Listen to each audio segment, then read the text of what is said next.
One Piece. This is One Piece chapter 1071, The Hero Deploys.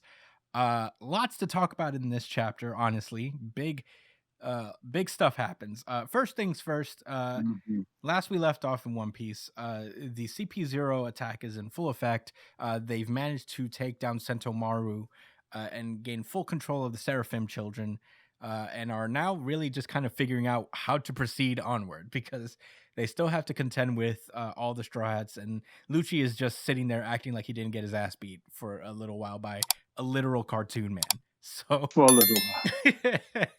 So he's thinking like, how do we approach this shit? Definitely not fighting him one-on-one. No. Meanwhile, this chapter actually starts off in interesting fashion. We have Kuma, Bartholomew Kuma, just blasting through the air, and we had theorized that Kuma was heading straight for Egghead to defend Vegapunk. We were fucking wrong. He is actually heading straight for the red line. Yeah, double L's for us. We are not good theorists. Not at all. No. Or Oda's just too smart for all of us. Have we ever considered that? Does it feel unfair to theorize against Oda? That's how I feel. So yeah, Kuma just blasts headfirst into the fucking red line, and lands directly into Redport, which is an island directly underneath, directly at the base of the red line. Yeah, and everybody's just freaking out because they see Kuma there, and he's just like, what the fuck is he doing here? And they're just like, he recently escaped from the land of the gods. What does this mean? And Kuma just gets up and he starts looking upward, which is an interesting thing. I believe that like Marie-Joie is directly above this town. That's what I'm thinking, because these elevators. Oh wait, I thought there was elevators there, but yeah, there. I believe that maybe Marie-Joie is directly above, and maybe he's just like going back up there. You know, right back that he literally just left. I mean, they stole him technically, and he is like, he has no sentience or autonomy when it comes to the celestial dragon. So it could be that he's just programmed to return to them if he ever gets lost or stolen or whatever the hell. Which is pretty tragic. Not for nothing. Nah, that's not a good look, because he was literally. Kuma was with all of the revolutionaries while they was talking a whole bunch of shit. He could have been recording everything. Oh yeah, and he knows where they are. If Dragon's smart, he's like, I gotta get the fuck out of here right now. Let's go. Yeah, let's get on the boat and go somewhere else, one of our other weird islands. Let's make like a banana and split. Yeah, exactly. All right. I'll relax. No, I like it. No, that was no, it was good. That was egregious. Yeah. Anyway. Back at Egghead, Lucci and the rest are again just like, man, we have control of the Seraphims, but feels like kind of a lateral move at this point. How are we gonna get him out of here? So they're kind of worried about how to get past like Vegapunk's trap, because as Kaku tried before, if you go beyond a certain level, you get shocked immediately and blasted by lightning. So they're just like, they don't know how to maneuver around Vegapunk's various traps around his island. Meanwhile, inside of the Laboface itself, the Vegapunks are getting ready to leave, basically.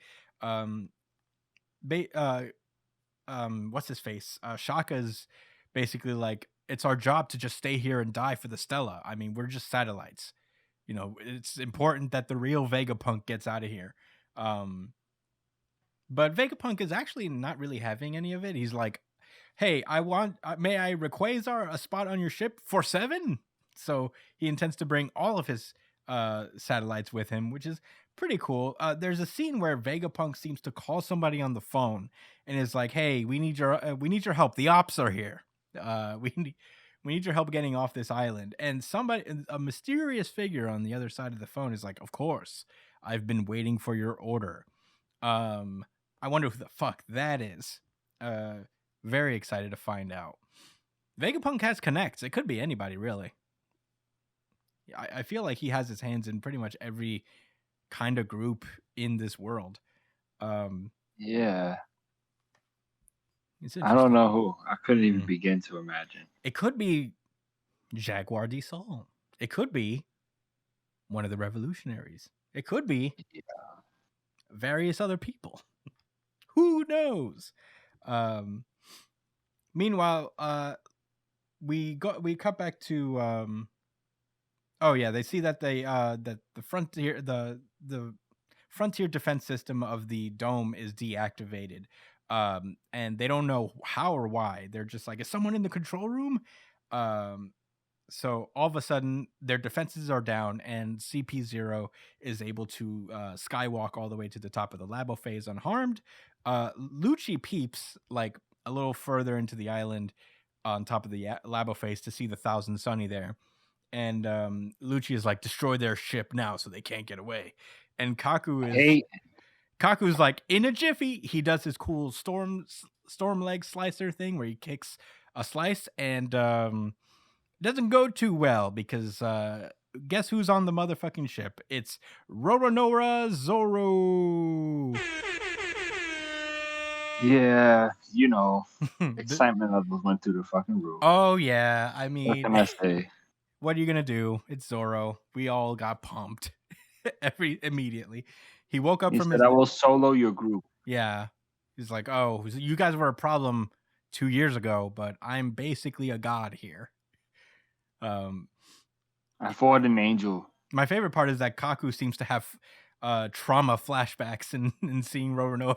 He's like, Roronoa?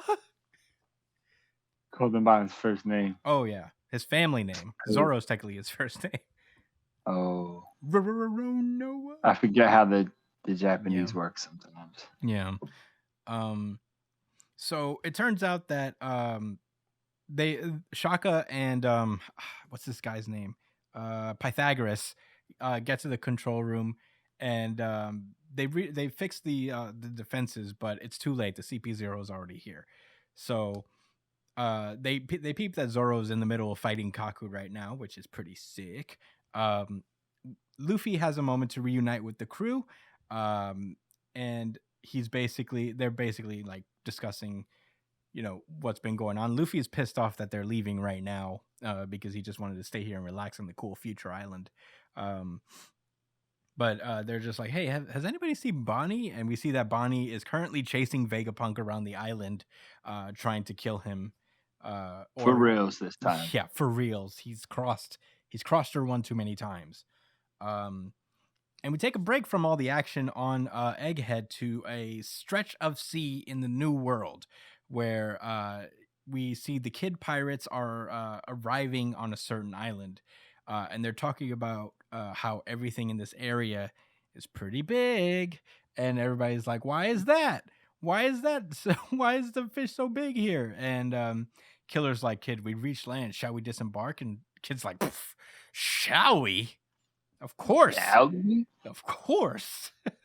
And he's like, "Why wouldn't we?" And Killer reveals that it seems that they have fucking landed on the island of Elbaf, home of the fucking Giants, and not the New York ones.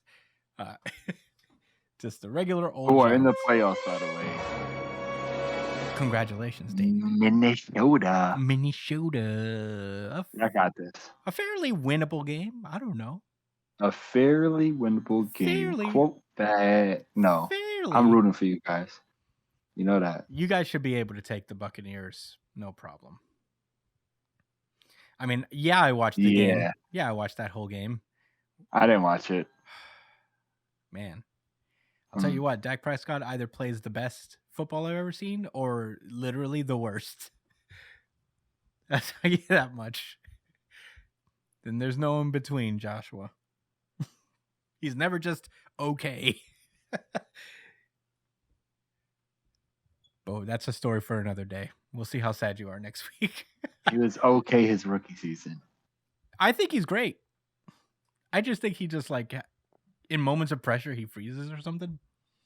I don't know what it is. You know, we'll get into this another time. Yeah, this isn't a sports show. But let me. Anyway, Land of We the got a little bit more. Giants. They fucking made it to Land of the Giants before anybody. Who would have thunk? And who else is salty? Fucking me, because we were like, Elbaf is very much next. Elbaf, destroy. What if they just never go? What if they never fucking go and they just go to Elbaf instead? It's not cool. Anyway, that wouldn't be very tasteful. It would not.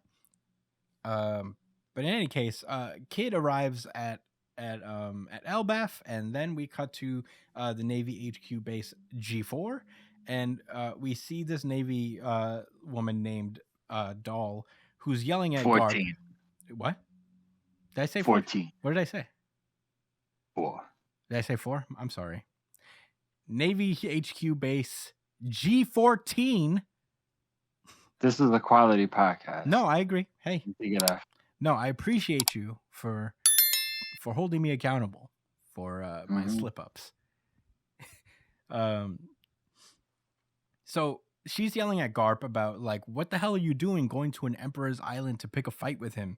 And Garp is like, it'll be fine. We'll figure it out when we get there. And he calls for Helmeppo to come out.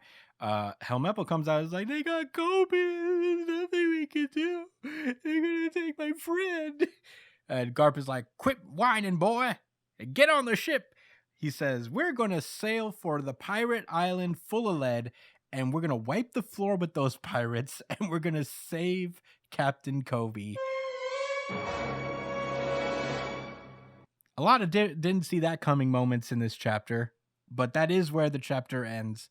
And Josh, what did you think about One Piece chapter 1071? I'm going to start off with a prediction. Mm-hmm. Garp will die. Yeah. For sure. You're sure about that? No doubt about it. No doubt? Not even a little bit of a doubt? You willing to throw What's his some ability stakes on that? to grow big? What's his devil fruit power? He doesn't have one. He just has swag, right? And hockey. And hockey, right? Well, you know what I mean. Yeah. Mm-hmm. No, this distinction. He can punch cannonballs. Yeah. He is a cannon. He punches cannonballs as a cannon himself. That's how he launches cannons. He punches them directly to wherever he needs to go. So, all right, he doesn't have an ability to get absorbed. Thank goodness. This is true. But we need more emotional loss for Luffy. Yeah. Who knows? Well, I wouldn't say we need it, but I could see it happening. Mm. Anyway, aside from just raw predictions or whatever, we're gonna all talk about Elbaf collectively. I'm just gonna say this: the big fish wasn't enough for me at first, because I was in utter disbelief that like these niggas would pull up to Elbaf. Not the show. Like they would show us this, before.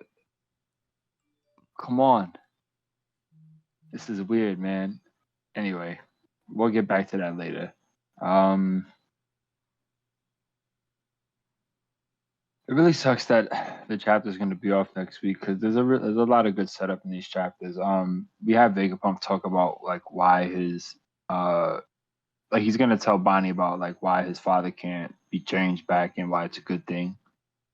That was interesting to me. I mean, I figured that was kind of like a means to an end, but I didn't think that was, potentially like a strategic plus. So that's what I hope he's about to say. I don't want Kuma to go back and be a slave. You feel me? I want him to go back to Marijois and blow shit up. I want to go and shoot mad lasers at the celestial dragons, and you know what I mean. And then maybe self-destruct and blow up their castle, and have Emu sitting there like, damn, that was a wild dude. Yeah. Anyway, Emu sits there like, maybe slavery is wrong. Perhaps. Perhaps there is repercussions to actions. Consequences. Perhaps I can't move people around the world like chess pieces. And that's the end of One Piece right there. Kuma fucks up his house and he's like, damn, my bad. I would be like 70% satisfied with that ending. I'm okay with that. Better than 50%. Yeah. It's like a C minus? That's a solid C minus, I think. C minus, D plus? I'm no teacher. I think that's a C minus. Like a C minus, yeah. Or a C, right? 70% is a lot. Well, anyway. Those are your thoughts? Pretty much. I want to hear what you guys had to say. Brian, what did you think about this chapter? I think Garp heading out to go fight Blackbeard on enemy territory is actually something really fucking risky. But because it's Garp, it kind of outweighs the risk, if that makes any sense. Yeah. Because Garp's about it. Like, and he's also a really hard counter to Blackbeard in a sense. Is it because he's rough and rowdy? No, it's because he doesn't have a devil fruit. Blackbeard's power works stronger against people with devil fruits. Yeah. Oh, true. It suppresses them. Yeah, you're right. Yeah, the Yami Yami. That's a good point. And plus, Garp is also a very physical fighter, and Blackbeard has he doesn't have a high pain tolerance either. Yeah. Yeah. This is the guy who took down the Rocks Pirates with his bare fucking hands. You know? Back in the day? Back in the day. Shit. This could be setting up a storyline for Kobe and his kind of claim to fame as well.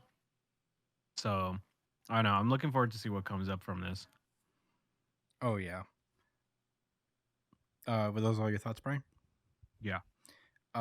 Yeah, there's so much repercussions to come from this, you know, like all around, you know, Oda's just been teasing, and this is like the benefit and also kind of like a bummer of having such a big and interesting world where we can't spend our time with all of these things. Like, you know, the series would never end if we took breaks in between arcs to really like go and follow all these different storylines, and Oda's offering them to us in pieces.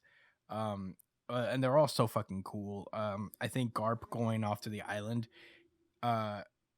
is such a like characteristic that the monkey family has, is that they're just like, we'll fucking go and we'll fuck shit up. You know? Just the brazenness. They all just make it happen. Yeah, he even looks kind of like a time skip Luffy in this moment where he's just like, get on the ship and let's go fuck things up. So we all know where Luffy gets it from, I guess. I love there's this chaotic nature with Garp being such a highly regarded Marine, but also like he conducts himself kind of like a pirate in that degree where he just kind of does what he wants and goes where he wants. So the will of D. Yeah, it's one of those things where Sengoku and him are just kind of like, they're both heroes of the Navy in the same regard, but they couldn't be more different from each other, where Sengoku is more like regal and I guess like fits the mold more, and Garp, I feel like they can't really do nothing to him because he signifies such an important thing for the Marines in general. But I know that the military doesn't really care for him. Like the higher ups and the Five Elders, they're just like, if they could get rid of him, they would, just because he's such a chaotic individual. It doesn't play by their rules. I'm excited to see how that turns up, and it would be cool if we got to see Garp fight, just to see what he's like. If that's the case, they would be trying to get rid of Smoker. Well, Smoker's He's not gonna punch Teach right in the fucking face. But what about Smoker? He's chaotic and doesn't play by the rules. Yeah, Yes, but like he he's also Smoker. You know, like what is Smoker gonna do? He follows orders. Yeah. Most of the time. Yeah, Smoker's like kind of a loose cannon in a way, but he's not. He's a 90%er. Yeah. He's like, what do you got to be worried about? We've seen what Smoker could do. He got beat by Virgo. A vice admiral could take down Smoker. It's less that like he's a threat more as Garp being who he is and how strong he is purportedly. That's a bigger who's going to check him? right. I'm excited to see what comes of that. Kid getting to Elbaf first is a surprise, mostly because I'm thinking back to that moment in Wano where like they gave him different information, and I'm wondering if that was intentional on Law's part. That Law sent him to Elbaf on purpose as part of a even grander scheme that he's had. But I don't know. Law could be playing them from the very start still, because he could also be dead. He could also be dead. Blackbeard is something you probably didn't calculate. But in terms of what he can control, which is like the information he gave to Luffy and Kid, I think it wouldn't behoove him to just like, because he also wants the One Piece. He wants to be king. So to send them on for various reasons, whether it's to get them out of the way or whatever. I'm interested. I'm interested to see how the information he gave to Kid, seemingly purposefully, factors into his own plans if he's still alive, as Brian says. Kaku versus Zoro is cool. I'm excited. It is good to see that Kaku's like, shit, this guy beat my ass last time. Maybe we'll get. I want to see his awakened giraffe form. Oh my god, that's what I was just about to say. Imagine he awakened his giraffe form, and he's like, "See, giraffes are cool." I'm here for it. And it's just a longer neck. Yeah, it's just a longer neck. But yeah, there's a lot going on in this chapter. Honestly, my RGC to be completely frank, I don't know if it's RGC for any of you guys, but it is mine. No? All right. Well, it's my RGC too, hey, there you go. Here we go. Then it's RGC regular. Certified RGC. Certified RGC. Certified RGC. Garp carried the chapter. No, there's a lot of cool shit that happened here, man. Nah, Garp carried. There's a lot of cool shit. Brian, you're bugging. He Rayquazared help. He did Rayquaza our help.